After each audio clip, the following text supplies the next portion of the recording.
Right now, somewhere in the world, a plane is landing. A surgeon is using a plastic syringe. A truck is delivering food to a supermarket. A farmer is spraying fertilizer on a field. A parent is driving their kid to school. All of these things have one thing in common. Every single one of them is powered by oil. Now imagine that tomorrow morning you wake up, and every drop of oil on Earth is just gone. Every barrel, every reserve, every pipeline, empty, not expensive, not running low, gone. Most people think that just means gas prices go up. Maybe you take the bus for a while, no big deal. But here's the truth. Oil doesn't just power your car, it powers almost everything that keeps 8 billion people alive. And without it, the world you know would be completely unrecognizable within 24 hours. Today we're going to go through exactly what happens, hour by hour, day by day. And some of what you're about to hear is going to genuinely shock you. Let's start with a number. 100 million. That's how many barrels of oil the world uses every single day. Not per year, per day. And that oil doesn't just go into your gas tank. It goes into over 6,000 everyday products. Medicines, cosmetics, clothing, electronics, roads, even the toothbrush you used this morning, made from oil. So when oil disappears, it's not just the gas stations that go dark. It's everything, and it starts faster than you think. Hour 1. The first thing that stops? The skies. Right now, there are roughly 100,000 commercial flights in the air every single day. The moment oil disappears, every single one of those planes has to make an emergency landing, immediately. Air traffic control around the world goes into full crisis mode. Pilots are rerouted. Runways are overwhelmed. Thousands of planes land in airports they were never supposed to land in. Within the first hour, global aviation is completely paralyzed. No cargo flights, no passenger flights. Every airport in the world becomes a parking lot. And this matters more than you think, because it's not just people who travel by plane. 50% of the world's fresh fruit and vegetables are transported by air freight. Gone. Instantly. Hour 3. Now the roads start going quiet. Trucks stop moving. And this is where things get really serious. The entire global supply chain runs on diesel. Every single item on a supermarket shelf got there because a truck drove it there. Here's a fact that will stay with you. Most major cities have less than 3 days of food in their stores at any given moment. 3 days, because modern supply chains are designed to be constantly moving, not storing. Without trucks delivering, those shelves empty fast, and they don't get refilled. Meanwhile, the gas stations are already chaos. People aren't stupid. They know something is wrong. Lines form within minutes. By hour 3, most stations are completely dry. Hour 6, now the power starts flickering. Here's something most people don't realize. Even though we have solar and wind power, about 40% of the world's electricity still depends on fossil fuels. Oil, gas, coal. Without oil, power plants in dozens of countries start going offline. Rolling blackouts begin. Hospitals switch to backup generators, but those generators run on diesel. Most hospitals have 48 to 72 hours of backup fuel.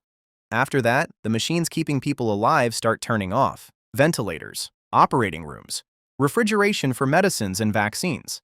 This is when it stops feeling like a thought experiment. Day 2. Now things are getting very serious very fast. The internet is still partially working, for now. Data centers have backup power, but they're burning through their reserves quickly. Most have less than 72 hours of backup fuel on site. Meanwhile, without trucks running, manufacturing is shutting down. Factories that make everything from car parts to medical equipment go dark. Because even factories that don't burn oil directly still need oil to receive raw materials and ship out products. Nothing moves without oil. And here's the deeper problem that most people miss. Modern farming is completely built on oil. Not just the tractors, the fertilizer, the Haber-Bosch process, the method used to make synthetic nitrogen fertilizer, requires enormous amounts of natural gas. And that fertilizer currently feeds approximately half the global population. Half. Without it, global food production collapses by 50%. The math on that is terrifying. Day 4. By now, governments are in full emergency mode. Military vehicles are still moving. Armies have strategic fuel reserves. In the US, for example, the Strategic Petroleum Reserve holds about 700 million barrels, enough for roughly 7 days of normal consumption. But it's being rationed for hospitals, emergency services, and military only. Regular people are on their own. And this is when something interesting happens. The same thing that happened in every major collapse in history starts again. Communities form. People who were strangers become allies, because survival is a powerful motivator. Bicycles become the most valuable transportation on Earth. Horse ownership suddenly matters again. Local farmers become the most important people in any community. Now let's talk about who survives best. Because it's not who you'd expect. Billionaires with private jets? Useless. The jets don't fly. Tech CEOs? Their servers are going dark. Wall Street traders? There's no market to trade. The people who thrive are the people with physical, tangible skills. Farmers who know how to grow food without machinery. Mechanics who can fix things without electronic parts. Doctors who can operate without powered equipment. Carpenters, electricians, people who know how to build things by hand. Rural areas do significantly better than cities. A city of 5 million people is an incredibly fragile machine. It needs constant inputs of food, water, fuel, electricity. Remove one of those and the whole thing starts to fail. A small farming community already has the land, the tools, the skills, and the social trust to survive and reorganize. Now here's where it gets philosophically interesting. Because oil isn't just fuel, it's the reason the modern world exists in the shape it does. The Industrial Revolution was powered by coal, but the 20th century was powered by oil. Every major leap forward, mass production, global trade, modern agriculture, modern medicine, plastics, aviation, all of it was built on cheap, abundant oil. Oil didn't just power civilization, it designed civilization. The suburbs exist because of oil. Drive to work. The global food system exists because of oil. Ship everything everywhere. The population explosion of the 20th century, from 2 billion to 8 billion people, was made possible almost entirely by oil-based fertilizers and oil-powered agriculture, which means that a world without oil isn't just a world with fewer cars. It's a fundamentally different world, one that could only support a fraction of the people alive today, and that is the darkest part of this thought experiment. But here's the other side. Because humans are incredibly adaptable, and we've actually been here before, in a way. The 1973 oil crisis is the closest we ever came to this. OPEC cut oil supplies to the West. Within weeks, gas lines stretched for miles. Speed limits were lowered, heating was rationed, the US stock market crashed. And yet, civilization adapted. Car manufacturers started building smaller, more efficient cars. Governments started investing in nuclear power. The crisis triggered an entire wave of energy innovation, and that's the interesting thing about a total oil collapse. The desperation it would create would almost certainly accelerate the transition to renewable energy by decades.